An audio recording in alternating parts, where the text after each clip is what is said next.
One welcome back to BSc big guidance. तो दोस्तों, आज के इस वीडियो में हम कक्षा 10वीं से जुड़े संस्कृत का बहुत ही इम्पोर्टेंट ऑब्जेक्टिव क्वेश्चन जो संस्कृत के हर एग्जाम में पूछे जाते हैं। भारतीय संस्कार चैप्टर नंबर 5 से नीचे तक मैंने चैप्टर नंबर 5 से 1 तक मैंने ऑब्जेक्टिव क्वेश्चन का वीडियो बना दिया है। आप मेरे चैनल पर जाकर देख सकते हैं। अगर आप हमारे चैनल पर नए हो तो चैनल को सब्सक्राइब करके नोटिफिकेशन बेल को दबा के ऑल क्लिक कर लीजिएगा, क्योंकि इसी तरह का कंटेंट मैं यहाँ पर लाता रहता हूँ। तो चलिए आज का वीडियो शुरू करते हैं। सवाल नंबर 1, भारतीय संस्कार कितने हैं? भारतीय संस्कार कितने हैं? Option number D 16।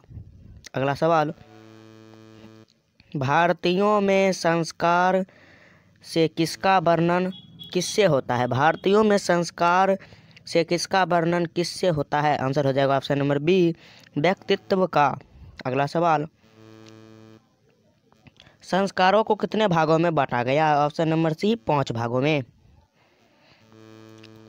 अगला सवाल, जन्म पूर्व संस्कार कितने होते हैं? जन्म पूर्व संस्कार कितने होते हैं?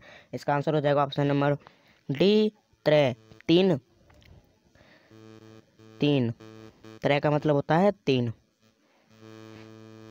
अगला सवाल, बचपन में कितने संस्कार होते हैं? इसका आंसर हो जाएगा ऑप्शन नंबर डी, 6।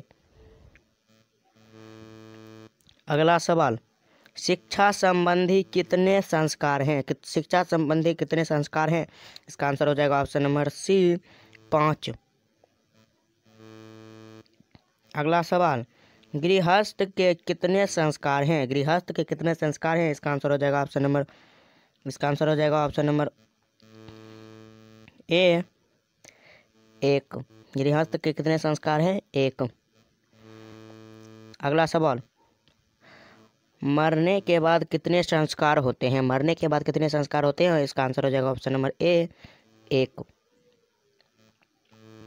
अगला सवाल, किसके गीत देवता भी गाते हैं? इसका आंसर हो जाएगा ऑप्शन नंबर ए, भारतवर्ष के देवता भी गीत गाते हैं।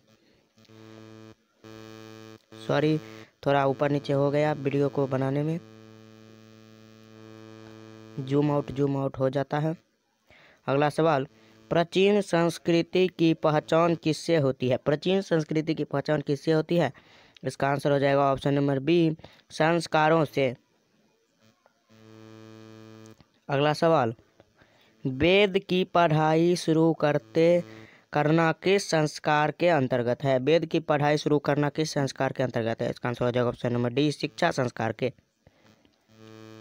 अगला सवाल, किस संस्कार के द्वारा मनुष्य गृहस्थ जीवन में प्रवेश करता है? आंसर हो जाएगा ऑप्शन नंबर सी, विवाह संस्कार के बाद।